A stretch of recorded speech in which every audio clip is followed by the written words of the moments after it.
So we have these Normans taking that off. Well, today when you work out what you're allowed to keep, if you work out all the taxes, hidden taxes and so on, purchase taxes and income taxes and property taxes, you're paying more than that yourself today. So it's pretty well the same, really. The only difference is they don't have to send the army around through the forest to slaughter you and beat you into submission to make you pay up. You see, we do it willingly because we're trained to do it willingly. We're trained better. We're self-maintained slaves today. Now, some people, there are many sides to this whole system here. And on today's talk, all I'm talking about really is the physical side of things. Some of it. It's incredibly clever. It's by using sciences which are not taught to the general public. That mind control, manipulation, they have a perfect understanding of their prey. They're the perfect predator. That's why in the coats of arms they have all these predatory animals, you see. And Albert Pike, the Grand Master, the big pope of Scottish Freemasonry in the 1800s, said we make no apologies for nature. And then he was on to talk about the different animals that hunt. So in other words, they make no apologies for being top predators. That's their natural order. At the bottom, of course, the schmucks at the bottom, they go into the Blue Lodge in 1, 2, 3 degrees and think, well, I've made it, and these guys are the little prunes who walk around collecting charity money. That's the cover for the guys at the top. It's all about virtue. They've got sudden virtue. They want to help people now as they take all the freebies that they're given through the system. So yeah, there's one side which is all science, perfect understanding of human nature, all kinds of types of human nature, perfect understanding. Nothing is new under the sun, as I say. But there's also a religion behind this, and the religion, on one level, as I say, is very Darwinistic. Darwin only espoused what they'd already been believing themselves for many thousands of years. And in the movie 2001, Arthur C. Clarke, a very high Freemason, gives you the agenda of high Freemasonry, not the schmuckdom Freemasonry, but the high stuff. He gives you their agenda and their philosophy and their religion in the movie. And in the beginning of the movie 2001, made in the 1960s, they show you the ape men, the hairy guys, supposedly. And the hairy guys are terrified of the darkness, and they quiver in their caves at night, and in the morning they go across to the watering hole and they meet this other tribe of ape men, and they shake their fists and so on each other, go through a little dance, a song and dance, and then they have a drink and sort of muffle off in their own separate ways, and that's how it's been going on forever. And in the little sequences around it, as they're showing you, they show you a pig, you see, as part of their religion. You understand all this later. And they'll show you a little tree branch shaped like a big snake, you see. And you'll see all these emblems, but these are actually Masonic emblems, occultic, high occultic emblems. You'll see all through it. And even though the story eventually goes into space, it starts with these cavemen, and an obelisk comes down, this black obelisk. And in the book is more detailed, because the obelisk pulls each caveman out one by one and makes them jump around and stuff, and it's testing them out to see who's got the best smarts. And it picks one of them, and one day at the watering hole, instead of going over and shaking their fists and yaddy and screaming and then having a drink and going home, this one picks up a bone, because they love the skull and the crossbones, of masonry, the pirate's flag. He picks up a thigh bone, and then he smashes his enemy over the water hole there, and he kills him. And they're telling you that's the right of might.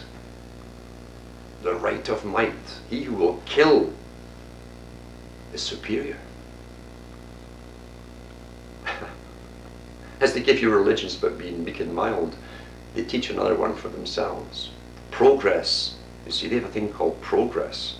They hate something called stagnant civilization, arrested civilizations. No, you must have progress. And progress to them is done through those who are willing to kill and become the top chutzpah, the king of the ape men. And then it jumps from there into the future, to the year 2001, and then a space journey occurs, supposedly on the trail of this obelisk that had been on Earth. You know. Ends up on Jupiter, but it's all occultic. It's nothing to do with space travel.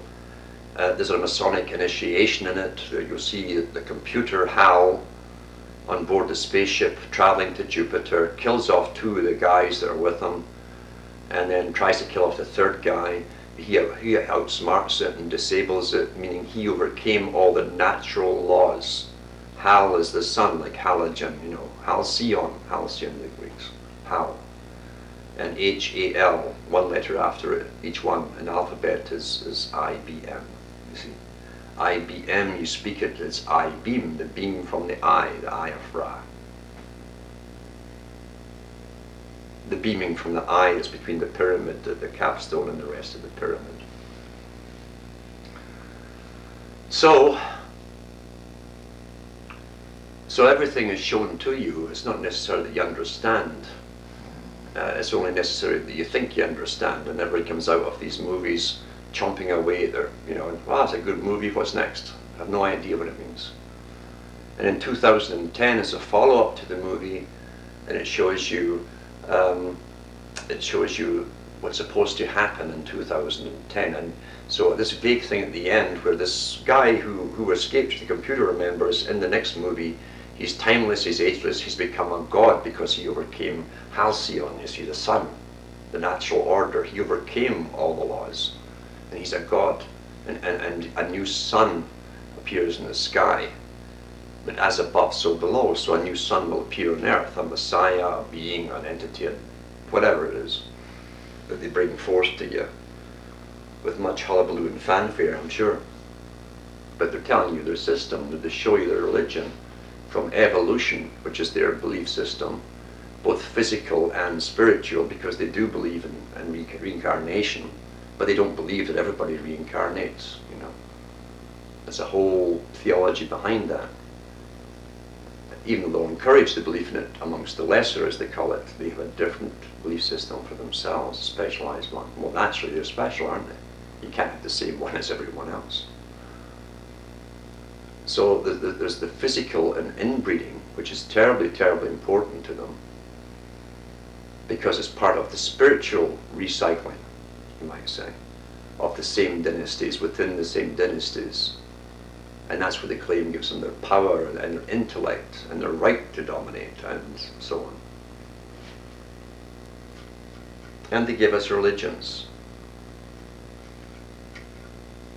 Religion is to tie, to rebind, to retie.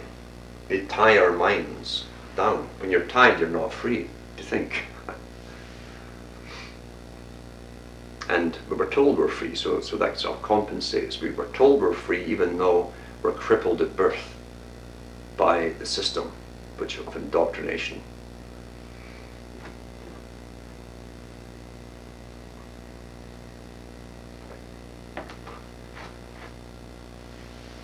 And now they're getting to the stage where they're going to declare their world government, their scientific established elite, bureaucracy to run us all, you see. Masses of bureaucracy. Lenin talked about it because he was in on it. He was created by the same guys. They create all oppositions. You can't get progress unless you have opposition to fight, because that's how you stir up matter. You stir up the world. You can't have one lot coming this way and going through unimpeded. Apart from having no fun in that, the fact is it will never succeed. You've got to get the public to go along with it, so you need oppositions. So they give you all the oppositions, you know. And out of that comes the way that they want you to go. The 2 sheepdog, you know, bark, bark, and the sheep go this way. One sheepdog and trying to do it, you see, they'll run in all directions. Beautiful, really, isn't it? So they give us good shepherds down through the ages with his little shepherd crook to pull you. And they are crooks, that's where the word comes from. They are crooks at the top. Then they're very proud of it.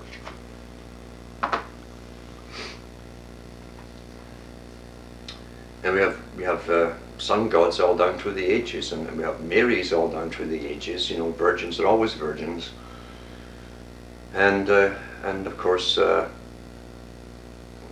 there's so many sun gods all down through the ages who come back and tell us the same stuff.